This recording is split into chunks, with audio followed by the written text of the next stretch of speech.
Hei, bună prieteni! Azi voi face un nou videoclip pe canalul Păpuș OK. Aș vrea să vă prezint păpușa mea. Ea este Amelia și am făcut o rochie drăguță. Uitați. Asta ți-o aranjez. Este drăguță. Am făcut doar eu singură și o să vă arăt în următoarele detalii mai departe.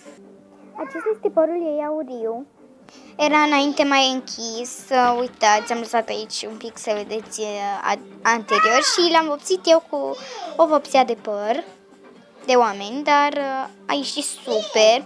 Mi-am dat seama că este foarte special părul ei, pentru că este foarte mătăsos. L-am spălat, după l-am vopsit.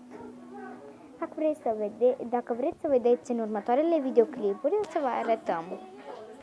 Lui Amelia îi plac ochii ei albaștri, vedeți, sunt albaștri și fața ei frumoasă și că este frumoasă, este chic.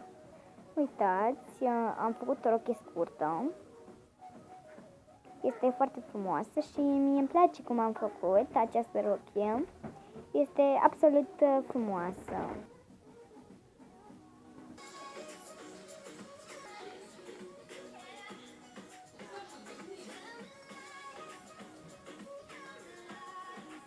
Sper că v-a plăcut videoclipul, să nu uitați că pe ea o cheamă Amelia și să dați like, subscribe și am foarte nevoie niște share ca să știți voi, să fim și noi mai aproape de cei dragi.